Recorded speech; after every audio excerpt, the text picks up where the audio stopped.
Então, hoje é segunda-feira, 3 de junho de 2019. Acabei de escutar o excelente Alexandre Garcia.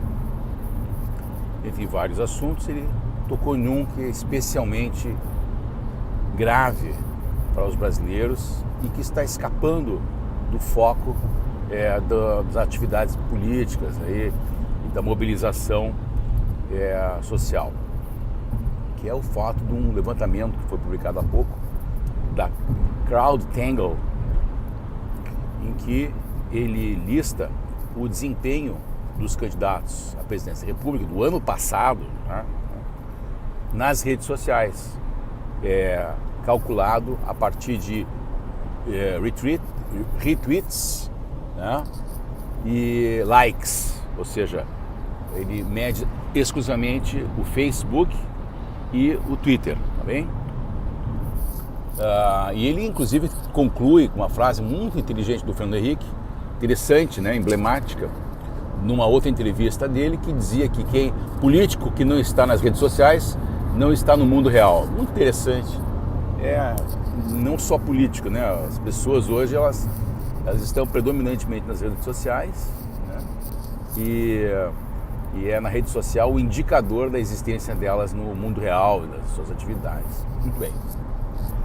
E ele informa que o Bolsonaro teve 46 milhões e 800 mil retweets e likes. Tá bem? 46 milhões e 800 mil. Observem esse número. O Haddad, fazendo a mesma medição do mesmo fenômeno social, teve 5 milhões e 600 mil. Olha a diferença. 46 milhões e 800 mil para o Bolsonaro e 5 milhões e 600 mil para o Haddad. Tá? Isso dá uma diferença de 9 vezes. Se a gente fosse transformar isso em eleições, o Bolsonaro teria que ter tido 89% das eleições e o Haddad só 11%.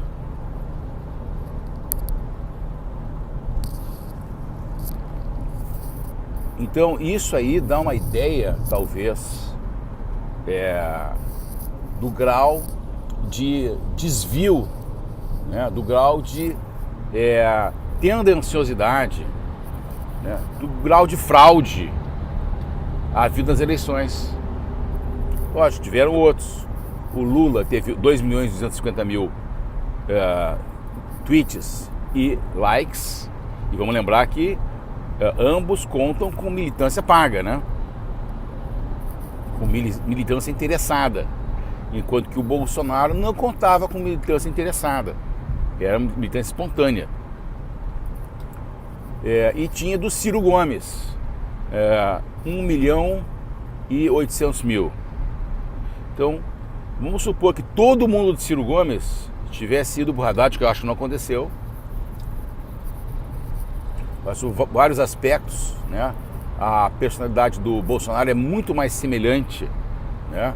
A persona do Bolsonaro é muito mais semelhante com a persona do Ciro Gomes, por vários aspectos, né? Mas vamos supor que fosse assim. Então, somando Ciro Gomes, Haddad e Lula, né? Porque não necessariamente quem retweetou o Lula, quem likeou o Lula, são diferentes do que quem retweetou e quem likeou o Haddad. Muito provavelmente são as mesmas pessoas. Mas vamos fazer de conta que fossem diferentes, tá bem? Mesmo assim a gente teria 5 milhões e 800 mil, né? Com 2 milhões, 5 milhões e 600 mil com 2 milhões e 800. Então nós estaríamos com 8 milhões e 600 contra os 45 milhões e 800 do Bolsonaro. As eleições sugeriram um equilíbrio artificial comparado, né, com essa medida social, né, que é uma medida social que não pode ser totalmente enviesada, a não ser pelo fato da militância petista ser uma militância ou paga ou economicamente interessada. Tá? Então,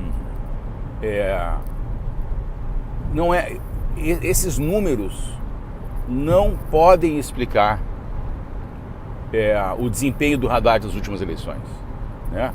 Que foi alguma coisa como 55 contra 45,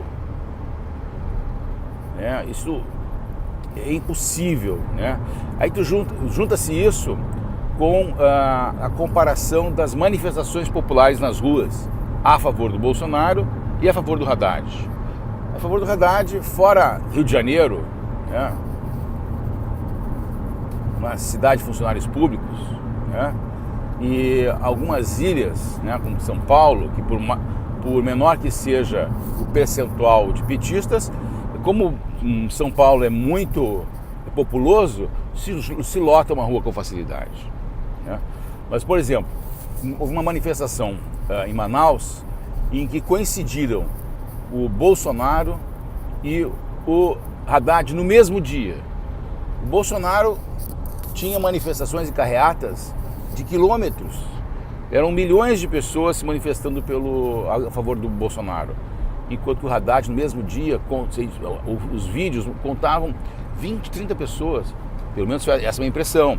Sim, é possível que eles tenham registrado no momento inicial, ou final da manifestação. Mas o que parecia não foi isso. Foi que a diferença de apoio que o Bolsonaro tinha comparado com o que o Haddad tinha era estratosférica. E como é que apareceu nas eleições 45 a 55?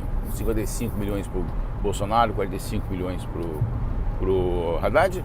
Grosseiramente, eu não lembro muito bem como é que foi isso, mas era alguma coisa parecida, né? Tu vê, 6 milhões que trocassem de lado, o Haddad era eleito. Então, alguma coisa está errada. Nos erros, nos problemas com urnas que houveram nas eleições, só tiveram erros que beneficiavam o Haddad. Nenhuma urna, nenhuma queixa, nenhuma denúncia houve de urna que estava errando contra o Haddad, só a favor do Haddad. Então essa soma de desvios aleatórios, que todos eles apontam para uma vantagem para um só candidato, não pode ser considerado aleatório, né? É um vício, são urnas viciadas. Bom, por que a essas alturas, em junho de 2019, a gente deve discutir urnas viciadas? Porque hoje, né, é uma consciência geral de que o comportamento do STF é um comportamento que tem constrangido, para não dizer revoltado, um grande número de brasileiros. Existe uma consciência de que coisas acontecem no STF que não deveriam acontecer. Não está dizendo que o problema é com o STF, com a instituição, o problema é com pessoas do STF, e isso é um consenso geral. Acontece que essas pessoas se mantêm lá como uma decorrência do resultado eleitoral. Ué, o que tem que ver? Se o STF não, os ministros do STF não são eleitos, por que o resultado eleitoral interferiria na população, população não, mas no grupo que compõe os ministros do STF? Porque esses ministros, os que têm uma suspeita social enorme e que não contam com credibilidade social, não têm de forma alguma as qualidades necessárias para os ministros de Suprema Corte. Eles têm suspeição exacerbada e são ministros que não podem ser suspeitos, eles têm que estar acima de suspeitas. Quem está suspeito tem que ir para casa, para que o país possa então se sentir tranquilo, seguro, com ministros acima de suspeitas. Chama-se isso reputação ilibada. Reputação é um conceito de honra, de opinião pública. Não necessariamente reputação ruim, não necessariamente implica que a pessoa tenha condenações. Então, reputação é um conceito ligado à opinião social e não à opinião jurídica. E muitos ministros da Suprema Corte não têm reputação ilibada, eles não se tem um conceito limpo em torno deles. Muito bem. Acontece que esses ministros que não são eleitos, eles estão lá como decorrência de eleições que são viciadas. Porque se o presidente do Senado fosse outro, se as opções de senadores que os brasileiros tivessem fossem outras, se os senadores eleitos pelo povo não fossem talvez enviesados, talvez nós tivéssemos senadores com mais coragem e menos rabo preso para instituir, por exemplo, a CPI da toga, para instituir, por exemplo, a CPI ou até